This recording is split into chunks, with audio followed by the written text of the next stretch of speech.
अलीगढ़ के थाना महुआ खेड़ा इलाका स्थित सांगवान सिटी में रहे दलित समाज के लोगों ने अपने साथ उत्पीड़न का आरोप लगाते हुए करीब 80 से अधिक परिवार ने अपने घर के बाहर यह मकान बिकाऊ है, दलित उत्पीड़न से पलायन को मजबूर है के बैनर पोस्टर लगा दिए हैं, जिसको लेकर सभी परिवार ने एक राय होकर सांगवान सिटी के अंदर प्रदर्शन भी किया। इस मामले में डीएम, सीएम और पीएम को पत्र भी लिखे गए। दलित परिवारों के उत्पीड़न की सूचना पर समाजवादी पार्टी के जिला अध्यक्ष ने भी अपनी कार्यकर्ताओं के साथ पहुंचकर प्रशासन से न्याय की मांग की है।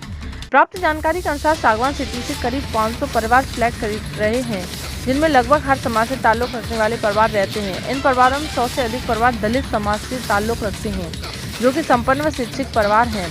दलित समाज की महिलाओं और पुरुषों का आरोप है कि सांगवान सिटी में तमाम लोग तरह तरह के कार्यक्रम आयोजित करते हैं, लेकिन जब दलित समाज के लोगों ने संविधान के रचयिता डॉक्टर भीमराव अम्बेडकर की जयंती के लिए परमिशन मांगी तो मैनेजमेंट ने कार्यक्रम की परमिशन नहीं दी। भंडारा कराने के लिए पार्क में जब टेंट लगवाया गया तो सांगवान सिटी मैनेजमेंट के इशारों पर सिक्योरिटी गार्ड ने टेंट को उखाड़ दिया। लोगों का कहना है कि ऐसा पहली बार नहीं हुआ है। यह मामला 2017 में प्रारंभ हुआ था, लेकिन धीरे धीरे दलित के प्रति सांगवान सिटी में भेदभाव की स्थिति बढ़ती गई। जिला प्रशासन से जब परमिशन मांगी गई तो षड्यंत्र के तहत अन्य लोगों ने परमिशन को नहीं होने दिया। के लिए ये सोसाइटी बनाई है, ये सिटी बनाई है। वैसे तो सांगवान सिटी का इतना ज्यादा नाम है कि सांगवान सिटी बहुत बड़ी है, बहुत अच्छा है, सारी फैसिलिटी है, सभी पढ़े लिखे लोग रहते हैं। यहाँ पे जाति को लेके ऐसी कोई भावना नहीं है, किसी के दिल में ऐसा कुछ नहीं है। सभी लोग प्यार से रहते हैं, समान है, सभी वर्ग समान है। लोग मतलब इतनी बड़ी बड़ी बातें करते हैं, लेकिन होता क्या है, मानसिकता तो वही रही। देश के प्रधानमंत्री कहते सबका साथ, सबका विकास, सबका विश्वास, लेकिन कहाँ है ऐसा? कुछ भी नहीं है।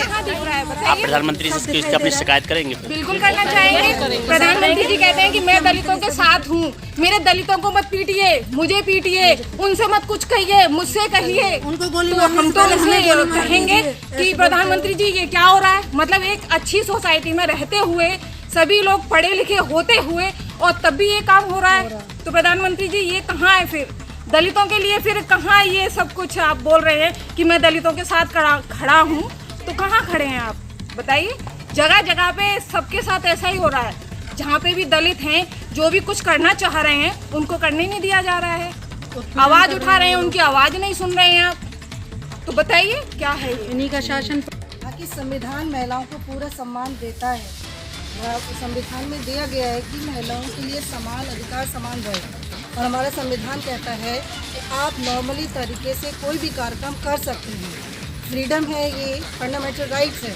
और जिस प्रोग्राम को पूरा देश मना रहा है, इवन वर्ल्ड भी मना रहा है, और हमारे पीएम सीएम सभी लोग मना रहे हैं, उसको मनाने के लिए इस तरह से रोका गया है इतनी ऐसी जगह पर जहाँ की कोई इसकी गिनती भी नहीं है, ठीक है। और वहाँ उस जगह को रोका गया। उसके बाद महिलाएं इकट्ठी हैं, महिलाओं से इस तरह के शब्द कहे गए हैं जो हमें सोच के आज लगता है कि हम बहुत 1950 से बहुत पीछे चले गए, अंग्रेजों के समय में चले गए। इस तरह के शब्द बोले गए जिसमें बोले जाते थे, उस तरह के शब्द, जाति सूचक शब्द तो बोले गए हैं। महिलाओं के लिए गलत बोला गया है, चेन पहनना है, इस तरह की चीज़ें। जी हमारा ये आप ये पोस्टर क्यों लगाए आपने? सर कोई समस्या आए, अब जैसे हमारे ये त्यौहार है, त्यौहार को मतलब एक हमारा ये जयंती है, ये हमारा लास्ट है। अब जिसने मुझे ये दिलाया है तो उसके ज़रिए मुझे तो भाई उनका सम्मान करना चाहिए ना। अब ये प्रोग्राम रखा तो उसके लिए यहाँ पर दंगा कर दिया। अब जब मैं इतनी बड़ी सोसाइटी में रह रहे हैं, हम अपने हिसाब से नहीं कर सकते, तो फिर हमारे यहाँ सोसाइटी में रहने से क्या फ़ायदा है? तो इसलिए आपने ये पोस्टर लगाएंगे। क्या नाम है आपका? कौन सी सोसाइटी, कौन सी कॉलोनी कहलाई जाती है? सांगवान सिटी जी मेरा ही। क्या नाम है आपका? डॉक्टर विजेंद्र प्रताप सिंह। ये आपने अपने घर के ये भारे पोस्टर टांगे, क्यों टांगे? इसलिए टांगे कि आज आज़ादी के इतने साल बाद भी यदि हमें अपने धर्म का पालन करने के लिए, अपने आराध्य की स्तुति करने के लिए भी आज़ादी नहीं हो, तो ऐसी सोसाइटी में हम रह के क्या करें? हम आज कहने को उन्नत हो गए हैं, देश यहाँ पहुँच गया, वहाँ पहुँच गया, लंबी चौड़ी बातें हो रही हैं, लेकिन वास्तव में क्या है? एक दलित आज भी पढ़े लिखे तथाकथित लोगों हम हैं, और एक अनपढ़ अंगूठा टेक है, वो हमें अपने बराबर समझने को तैयार नहीं है आज भी। मैं डॉक्टरेट हूँ, पीएचडी हूँ, बहुत सारों को पढ़ाता हूँ जिसमें सभी जाति के होते हैं, लेकिन एक अंगूठा टेक व्यक्ति आज भी हमें अपने बराबर मानने को तैयार नहीं है। ऐसे दुर्भाग्य की स्थिति में आदमी करे क्या? किस तरह परेशानी आ रही है यहाँ पर? अम्बेडकर जयंती मनाने नहीं दी। और अम्बेडकर जयंती से भी सामान्य एक भोज था जिसको ये भागवत वगैरह नाम देते, हम सब मिलके एक जगह खाना ही तो खाना चाह रहे थे। क्या हम दलित अपने सभी मिलके एक जगह खाना नहीं खा सकते? इसमें इनको क्या दिक्कत है?